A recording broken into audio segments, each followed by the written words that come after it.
hide away. Tomorrow will never be the same. There is so much hope in our hearts. Brick by brick, we shall overcome and walk right into a new start.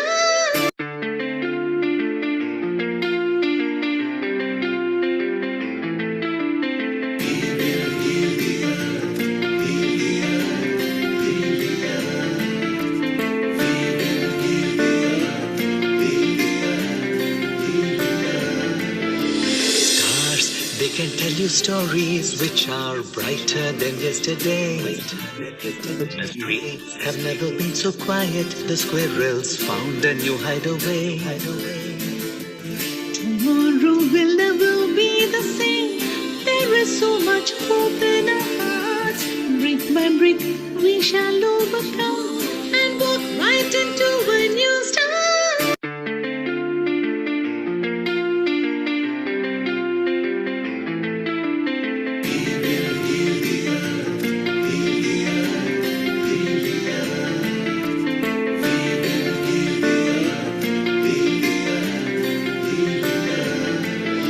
'Stars, they can tell you stories which are brighter than yesterday. The streets have never been so quiet. The squirrels found a new hideaway. Tomorrow will never be the same. There is so much hope in our hearts. Brick by brick, we shall overcome and walk right into a new start.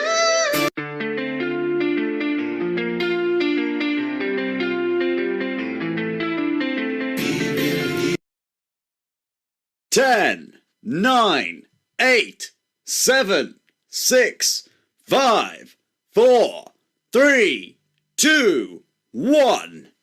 Global Namaste to all the viewers of Healing Our Earth, wherever you are connected to us from. Another beautiful episode at Wellness and Wellbeing. I, Dr. Amrita Sharma, welcome you all to this 203rd episode at Healing Our Earth. At today's episode, we welcome many experts and professionals from different walks of life to share with us their expertise and experiences. Before we move further, I would like to start the Wellness and Wellbeing with a short mantra, the Gayatri mantra. You may hold any mantra and chant any hymn that you like. Let's join our hands together, taking a deep breath.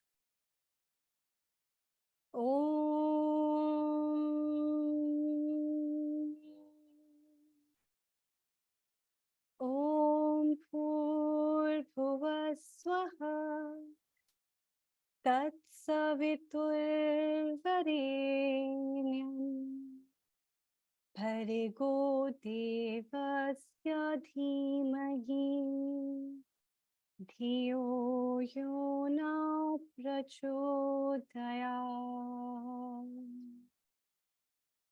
Om Bhurbhuvah Swaha Tatsaviturvarenyam Bhargo Devasya Dhimahi Dhiyo yo na prachodayat.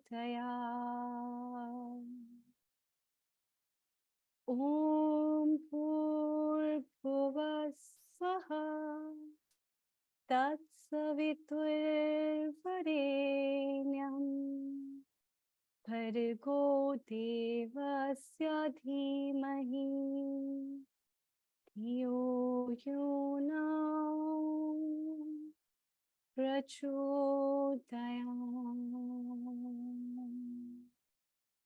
Om Shanti, Shanti, Shanti.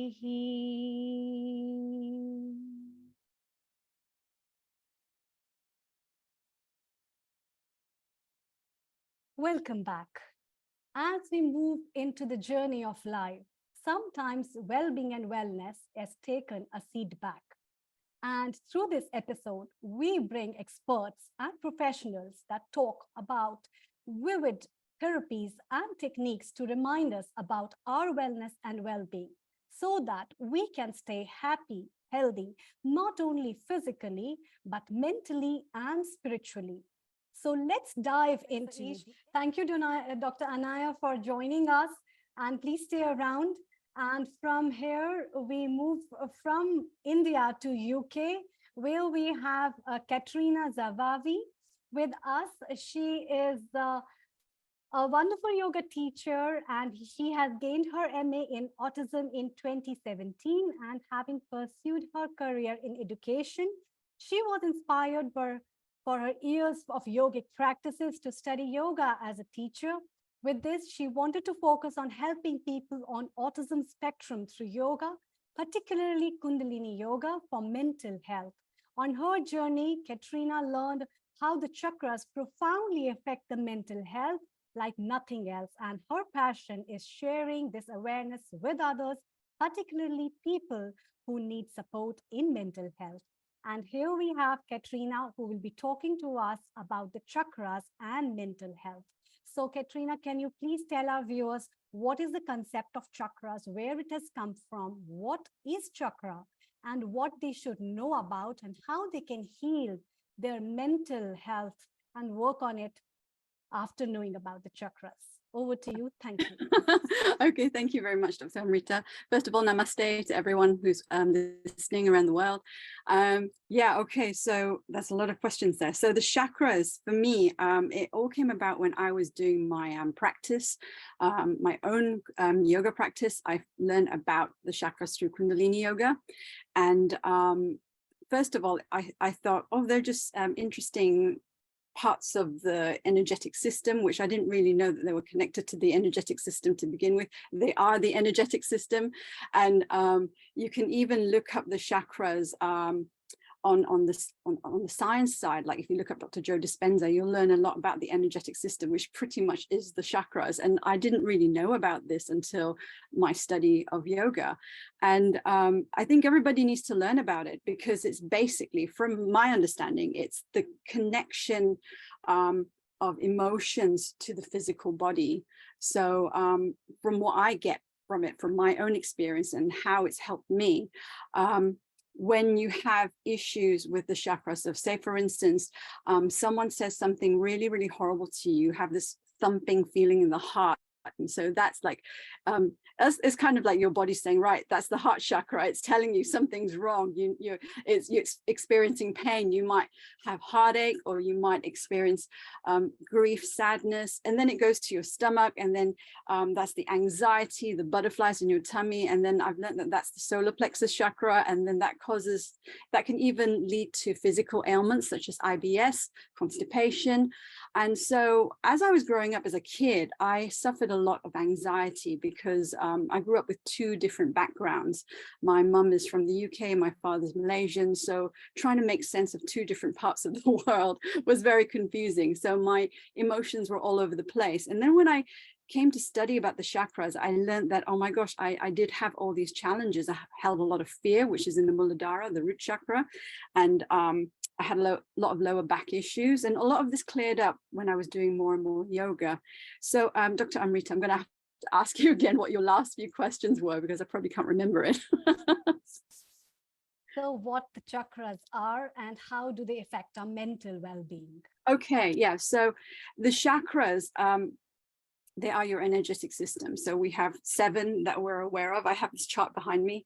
You can kind of see it. It goes all the way up to the crown. So there's the root chakra, the sacral chakra, the solar plexus, the heart, the throat, the third eye, and the crown. So all of these chakras actually store emotions, and each one has a different emotion that it stores. So for instance, root chakra is fear, solar plexus, well, this is just kind of like very basic foundation of it, fear. And then the sacral stores issues to do with insecurity. So for instance, feeling very jealous, possessive.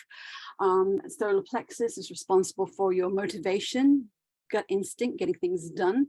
And then the heart chakra is responsible for how you're feeling, whether it's grief, sadness, self-love is all in the heart chakra as well, how you feel about yourself. The throat chakra affects communication. The third eye affects how we perceive things around us, perspective, intuition. And the crown chakra is all about acceptance. So acceptance is a big thing when it also comes to mental health, because we put a lot of pressure on ourselves. So in terms of mental health and revisiting all of the chakras, so if we think about fear, for instance, fear is something that a lot of people, especially on the autism spectrum, or people with high levels of anxiety, neurodivergent people, they suffer a lot of fear. A lot of it's connected to not knowing where they stand in the world, comparing themselves to other people. Am I right? Have I got this wrong? Like, you know, what is the right or wrong thing to do, you know? The sacral chakra is responsible for their confidence in the world and how they feel about themselves. There's a lot of insecurity, and I experienced this myself. I felt like I had to be a certain person for certain people around me, you know, kind of like pretending I was a different type of character to be accepted. And that all is connected to being insecure with yourself. So when you're able to release these blockages, which are in these chakras, they do actually help you get into who you really are, find your authentic self. So the solar plexus chakra for me, as I explained earlier, is very much connected to feelings of anxiety, feelings of lacking motivation, not being able to get things done because you can't be bothered to do something because you are holding a lot of fear and you don't know if what you're doing is the right thing. So that can make you feel very lethargic. And people with mental health issues will have all of those challenges within them anyway. And as we move to the heart chakra, believing in yourself, having self-love, because if you feel like you're not worthy enough, then how can you possibly expect other people to think of you as being worthy? So for me, myself, I had a lot of issues with the heart chakra, and to find self-love and to be okay with myself, particularly through times that I was very challenged, you know. So self-love was a huge thing for me to get come to terms with. And I know a lot of people suffer with that. And the throat chakra, not being able to say what I mean, people pleasing, trying to be part of a group, trying to be accepted again. So when your mental health is not in its best condition, all these issues come about, and they're going to make you feel like that small, and you don't have courage, you don't have the strength, or you don't believe in yourself in order to say what you feel, or maybe you overspeak, you say too much. So this is all about communication.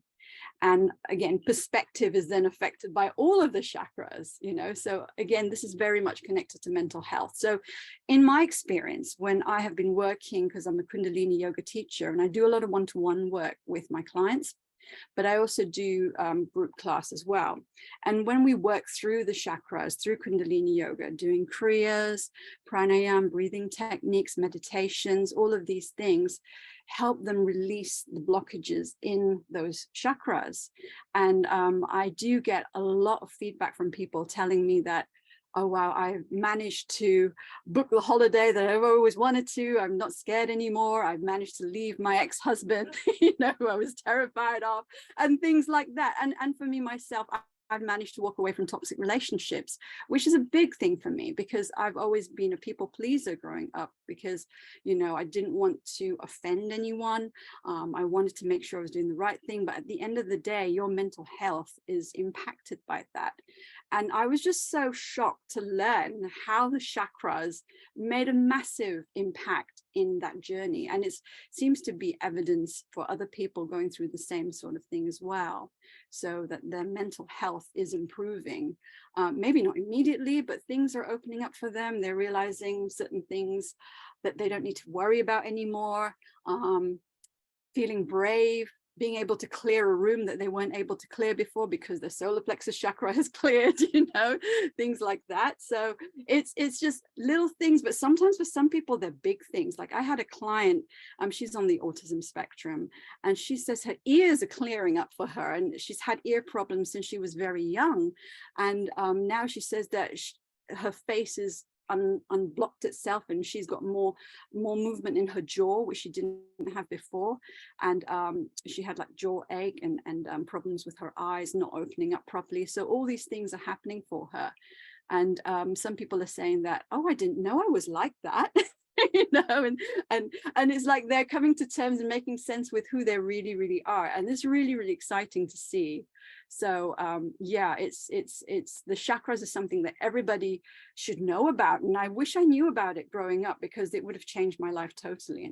But then again, had I not gone through the trauma that I did, I probably wouldn't have come to find yoga and be as passionate as I am about doing the work that I'm doing. So yeah. That's really nice, Katrina. So basically the connection of the chakras, which are the energy centers of the body, and each energy center, because they are linked with the different glands of the body. Yes. And these glands carry different neurotransmitters, which release different hormones. And hormones are the guiding stuff for our mental health.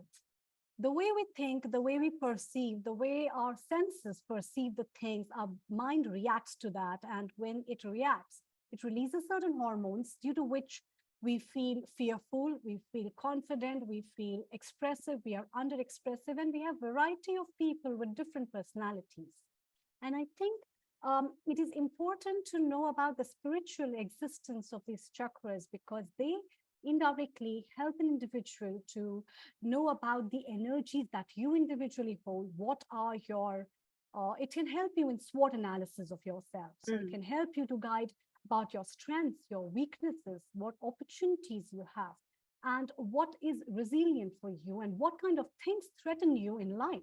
And once you're able to do, a lot of mental garbage from the mind clears up. What do you think, Katrina, about it? Yeah, I agree totally. And it is amazing how they are really much connected to the hormones as well, because I'm noticing improvements in my hormones anyway because of doing the chakra work. And I've noticed that with other people as well. And it's interesting that you say that, because part of the program that I was running involved a hormone reset as well. So it's interesting how they both marry together, and it working from an intuitive point. I felt like the nutrition, hormones, and chakra work were all great complementary ways of resetting a person's emotional system and physical system as well. So yeah, definitely and bring the spiritual element into it. Yes, absolutely, yeah. And the difference in characters and personalities as well. Yeah, definitely. So for moving, in fact, from your physical self to the self-realization point, or the point of self-actualization, that's the point where your physical self will be affected with your mental self, and your mental self will be affected with your spiritual self, rather. Absolutely. Yeah, absolutely. They're all connected. And to say that we just work on the physical body alone is just not enough, really, because we are all those things. And it was when I made that connection myself that I realized, okay, yeah, I can't just work on my physical body. That's just not enough, and that's why I practice my sadhana every day, my self personal dedication practice every morning, the yoga and the meditation, and it really does help me focus for the whole day. And I teach that to my clients as well, because it's important to get that practice, because once I get a practice in place, then it's, the day is set out for you, isn't it? And that really does help with mental health. And a lot of the issues, I think, with people that do struggle with emotional mental health problems is because there's that lack of, not to say spirituality, maybe there's a lack of spirituality connection with the emotional connection, and obviously the physical connection. They're not aware that their emotions are connected even to their physical body. And when I get my clients to stand up and start shaking, some of them end up crying. And it's like they say to me, why am I crying? Because you're releasing all this trauma that's stuck in the body. So, these things do come out. And yeah.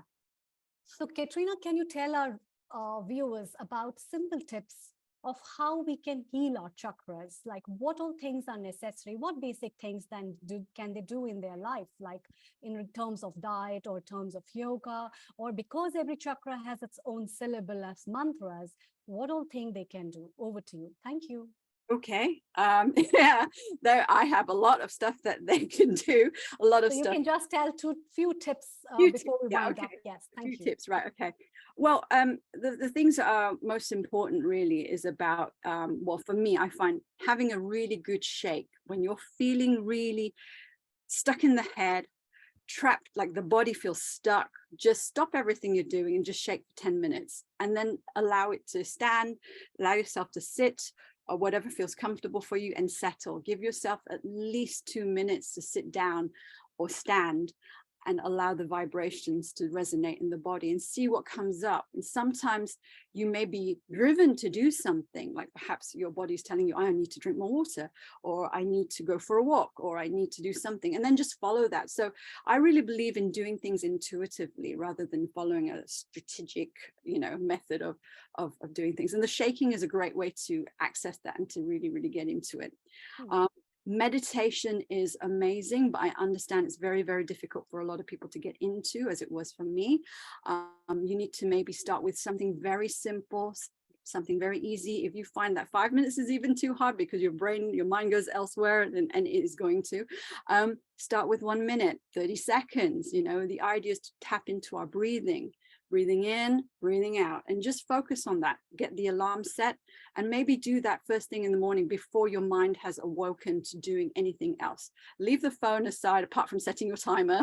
Don't do anything else, and make that your dedication to yourself. Spend 1 minute first day, first week. Second week, maybe do 2 minutes, and gradually increase it. And you'll find that you'll be doing 20 minutes. It does happen. You can actually do it. And once you can do that, focus on your breath. And if your mind goes elsewhere, just tell yourself, I'm thinking, I'm coming back, I'm breathing, do whatever it takes. Maybe like, I don't know, tap your leg or something. Just do something that brings your attention back to breathing. Breathing in, breathing out. It's as simple as that. And then it's important to get movement. So we talked about the shaking. So other things like movement, maybe some gentle yoga, perhaps going for walks. Maybe you can even go online and look for videos of yoga.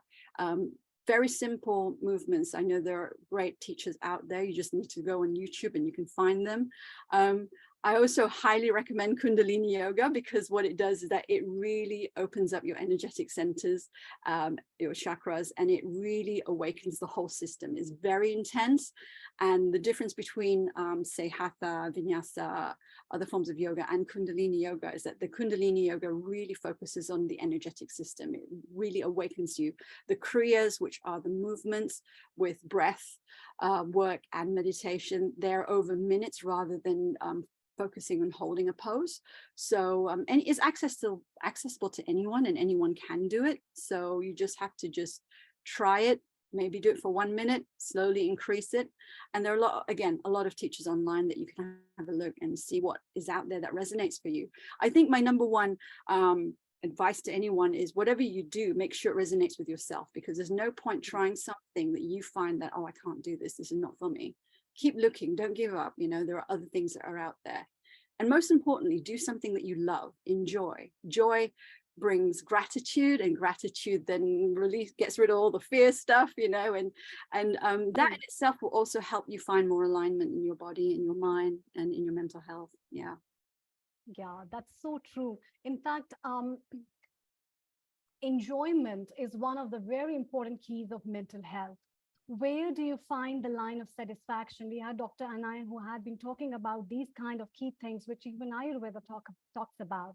And what is the line of a fine line where you can meet for yourself what makes you happy, actually, and what kind of healthy happiness you can bring in. So it's all about mindfulness, what you've been talking about, and to be mindful in yourself about your actions, your life, your lifestyle, even your thinking patterns. So mindful thinking definitely helps you. And through meditations, we try to ingrain in ourselves a mindful thinking approach that helps us to make and give a right decision in life, actually. Yeah. And these kind of approaches are so important in today's time when everything has been a gadget oriented, Oh where the gosh, yeah. gadgets control our minds rather Yeah, than we controlling our minds by ourselves. exactly. And therefore, a mind to be mastered as a human body where a beautiful soul resides, it's very important to understand these kind of things. Mm. Katrina, before we leave you, can you give our viewers some beautiful wellness tips that you have adapted? I know you from so many years, and there Yeah, has been a big shift in your life yeah. from being so obese and you dropped weight, you took yourself a turn from so many things that were toxic in your life and Oh gosh, yeah. remove that toxicity. How have you made it? So I know this beautiful secret of your life, and I want you to share it before you leave. So just in 3 words and 3 sentences, kindly tell our viewers. Three Over sentences. to you. Okay, I'll try my best. Well, basically, it's meditation was number one. I'd say meditation, big one for me because it was one of the most difficult things. But once I was able to open myself to meditation, I could find my own inner truth, and it was like as if I let go of a lot of stuff that was holding me back. So that was a big one for me. Obviously, coming to India. And meeting beautiful Dr. Amrita, but no, but experiencing yoga in India, and I was able to let go a lot of my own issues that I have. Not to say issues, but it's like I thought yoga you meant that you had to be like, you know, stretchy, bendy, and very beautiful and long and thin and all this. That's what we were, you know, shown in the media what you've got to be. But, you know, coming to India, meeting so many different people from so many backgrounds and learning about the culture and learning what yoga really is. Now, that was a big changer for me, definitely. And becoming vegan as well, because I don't eat meat and I don't eat any animal products. So apart from when I was in India, I did go vegetarian. So I was eating ghee and cheese and dairy. So that was okay. I felt that was okay because I was there. But otherwise, for me, I think it's the eating less processed foods and much more healthier foods. So it's basically mind through meditation, body through yoga, and nutrition. So those three things key, definitely.